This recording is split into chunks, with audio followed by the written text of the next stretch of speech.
Le chef du Parti libéral du Québec, Pablo Rodriguez, est avec nous pour en parler. Monsieur Rodriguez, bonjour.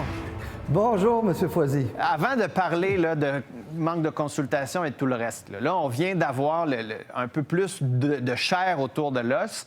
Qu'est-ce que vous pensez de ce qui est à l'intérieur de ce qui a été proposé par le gouvernement?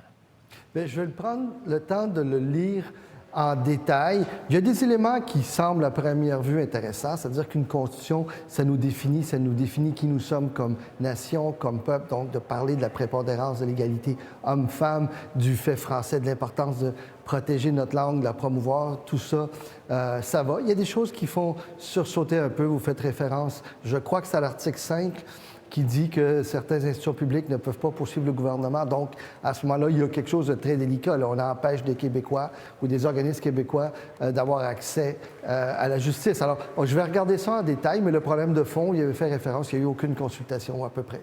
OK. Fait que pour vous, de toute façon, peu importe ce que ça aurait été, comme on l'a fait en vase clos, c'est un problème. Un problème fondamental et structurel.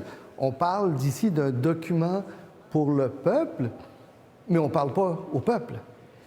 Il y a eu quelques réunions ici et là, tant mieux. On ne sait pas non plus ce qui s'est dit lors de ces brèves rencontres-là, mais on parle d'un document fondamental qu'on va utiliser pour interpréter les autres lois. Donc, il y a une prédominance de ce texte de loi-là, d'une constitution, mais on a évacué toutes sortes de consultations. Est-ce qu'on a parlé de façon large aux Québécois? Non. Est-ce qu'on a impliqué de façon détaillée les peuples autochtones? Non plus. Les différents partis politiques. Alors, une constitution, c'est un document qui n'appartient pas à un parti politique. Il appartient à l'ensemble des Québécois.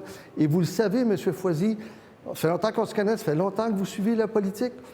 Quand on prend un document puis on le met en plein milieu d'une assemblée parlementaire, qu'on le met à l'Assemblée nationale, tout devient partisan. C'est dommage parce qu'on a manqué de respect envers la Constitution. Mais mettons qu'on dit, bon oui, d'accord, là, il a manqué de consultation, il a manqué tout ça en amont. Maintenant que c'est déposé, est-ce que le gouvernement a moyen de récupérer ou de bien faire les choses? Au-delà d'un comité parlementaire, est-ce qu'on ne pourrait pas justement prendre ça, partir en tournée avec les partis d'opposition? Puis est-ce que maintenant, là, une fois que le document est déposé, vous l'avez dit, il y a du bon là-dedans aussi, on ne peut pas juste l'amender? Dans le fond, le travail de base est fait, puis le voir comme un brouillon, puis justement mieux rédigé, puis que tout le monde soit content. Est-ce que ça se peut encore, vous pensez?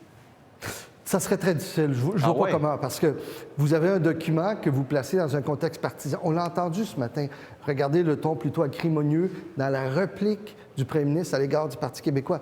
Regardez les attaques très partisanes du Parti québécois. Moi, j'ai aimé le discours de Marois Risky, notre chef parlementaire, qui, elle a dit, bon, elle a rejeté tout le processus, mais elle l'a fait de façon très élégante, très solennelle aussi, selon le ton qui convenait au moment et au débat qui était devant les parlementaires aujourd'hui.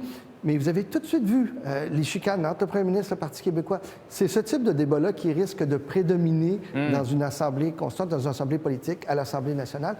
Pourquoi est-ce qu'on ne l'a pas fait avant? Pourquoi est-ce qu'on n'a pas fait tomber cette différence-là? Pourquoi est-ce qu'on n'a pas fini certaines choses? On donne ça à un comité d'experts, comme ça s'est fait à plusieurs endroits dans le monde. On arrive à un consensus, on le dépose à l'Assemblée nationale, et là, le débat est totalement différent, tandis que là, il va être partisan. Mais voyez-vous un futur où vous acceptez, où vous l'adoptez, où vous votez en faveur de cette Constitution-là? Quand il y aura une Constitution rédigée sous un gouvernement libéral, parce que nous, pour qui c'est extrêmement important de le faire également, parce que nous, au préalable, on aura consulté les Québécois, par respect pour eux, par respect pour qui nous sommes comme peuple. Donc, il n'y a aucune chance que vous adoptiez la version caquiste de la Constitution? Non, non, parce que le processus, au départ, il est vicié. Est-ce qu'il y a des choses qui auraient dû être dedans qui ne sont pas? C'est très possible, on ne le sait pas. Et ce débat-là va avoir lieu dans une assemblée politique où, par la nature des choses, ça devient très partisan, très divisif, alors qu'un projet de constitution doit unir un peuple, pas le diviser. Oui, en même temps, la CAQ a 80 et quelques députés. Là, je veux dire, on a quand même plus qu'une majorité absolue.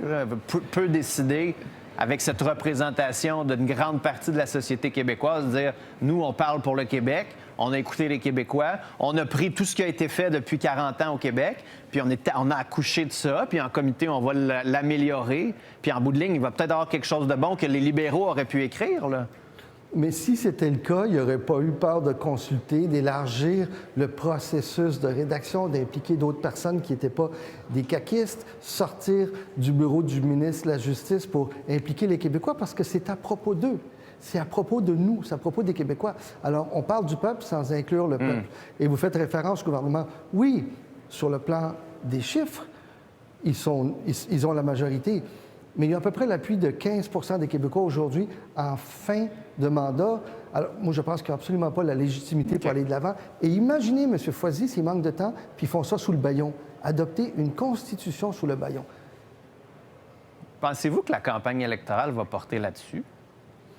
Non, je pense que la campagne électorale va porter sur les priorités absolues des Québécois et on les voit, on le sait quelles elles sont. Par exemple, nos jeunes qui voient ce problème-là, cette inéquité intergénérationnelle où ils n'ont pas accès à une maison comme nous, on a pu y avoir accès, ce rêve brisé auquel ils n'ont pas accès pour nos parents, le fait qu'ils doivent prendre des décisions difficiles au niveau de la nourriture, au niveau de l'habillement des enfants. Qu'on regarde l'école, regardez la rentrée chaotique qu'on a vécue, regardez le système de la santé qui tient avec la broche, tout ça, ça n'a pas de sens. C'est de ça que nous, on va parler, c'est ce que les Québécois veulent entendre. Pablo Rodriguez, on se reparle très bientôt de Avec ces plaisir. dossiers à Québec. Merci d'avoir été là. Merci à vous, M. Foisy.